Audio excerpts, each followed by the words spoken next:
what people need to realize. The only reason why it's illegal is because of economics. It's because there's like 1,000 different things that marijuana would fix that pharmaceutical drugs right now are prescribed for.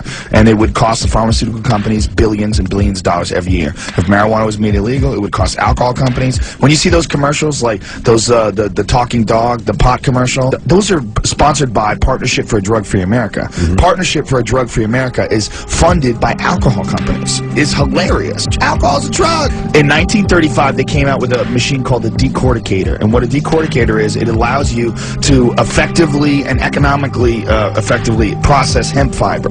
Because before they used to use slavery. And when slavery was abolished in 1865, they had no means effectively producing this pulp. But the Declaration of Independence was printed on hemp. The parachute that George Bush Sr. used to parachute in World War II, that was made out of hemp. Hemp had huge industrial uses. It was just very difficult to process.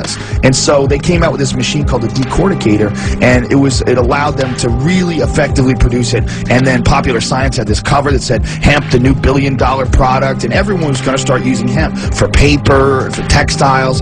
And William Randolph Hearst, who owned all these newspapers, and on top of that, owned all these paper mills, it was going to cost him millions of dollars to convert over to hemp. So instead, he started printing stories in his paper about some new drug called marijuana. And marijuana wasn't even a slang term for cannabis. Marijuana was used to describe a type of Mexican wild tobacco, completely unrelated. So they called it marijuana, and they said, this is how they got it illegal. They said people are smoking it, and blacks and Mexicans are raping white women.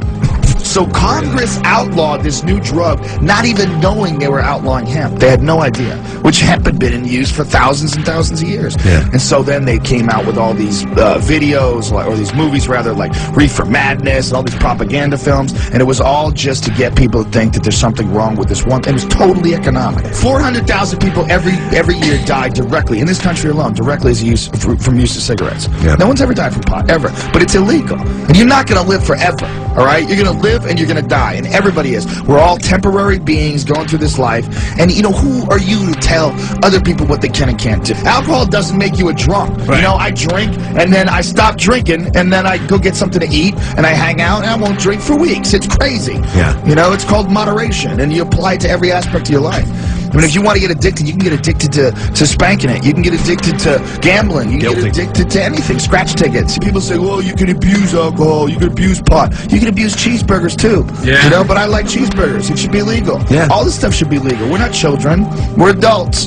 But we got this one plant that's illegal. You're not going to live forever. This is a short time that we're here for. All different psychedelics, not just pot, because pot is a very mild psychedelic. And if pot is a gateway, it's a gateway to other things that also are consciousness expanding, like mushrooms and LSD, or all sorts of things that are also illegal. You used the most powerful hallucinogen known to man, DMT? Well, everybody's used that, really, because your brain makes it. Your brain makes it while you sleep. When you're in heavy REM sleep, everyone's brain produces way more than the effective dose. So what that means is, if you take the drug, like if it's chemically synthesized from a plant, and you take it, the amount you need to take is not nearly as much as your brain produces while you're in REM sleep. What I describe it as, it's like complex geometric patterns that are made out of love. Like you go literally to another dimension. The crazy thing is that everybody does it every night while you sleep. Nobody ever thinks about why you sleep. Like what you do is, when you sleep, is you shut off. You shut off and you just accept it, because we do it every night. But 8 hours of your day is somewhere you don't understand, you don't know about, you don't know what it is. You just go blank, and then you wake up and it's over.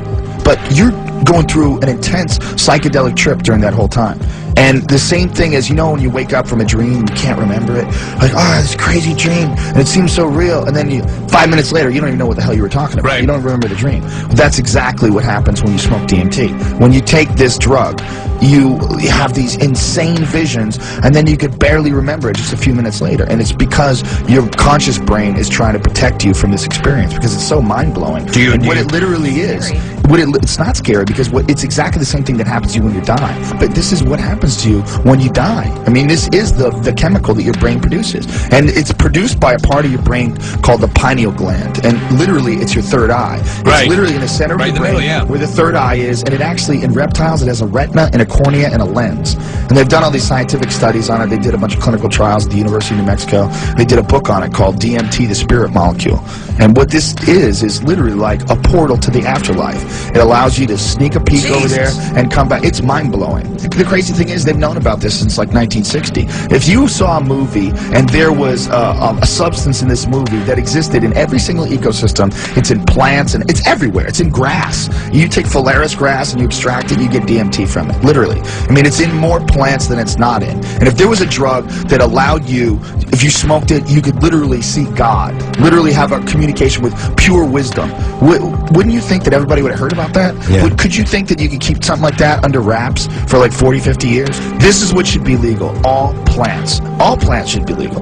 Because they don't make strychnine illegal. Strychnine exists in Strychnus vomosus or something like that. There's a bunch of different plants that produce strychnine. And they're legal plants. You can buy them and you can make strychnine. You know why? It's not about something that kills you. It's about something that you won't be able to absorb propaganda the way you do now. You won't be able to look at the news the way you do now. You won't be able to look at common cultural conditioning and predetermined patterns of behavior. None of that stuff will make sense. You'll be looking at it. It's very difficult to go through life after you've gone through that experience. Okay. The way I describe it, it's like any intense psychedelic experience is like pressing Control-Alt-Delete on your brain. Yeah. That's what it's like. It's like your that freaks brain me out. reboot. It should freak you Yeah, out. it does But freak it me freaks out. you out because you like to be in control. Yeah. But you're not in control, bitch. You're gonna die. No one's in control. You're in control of your body for a short period of time, and you should experiment with it.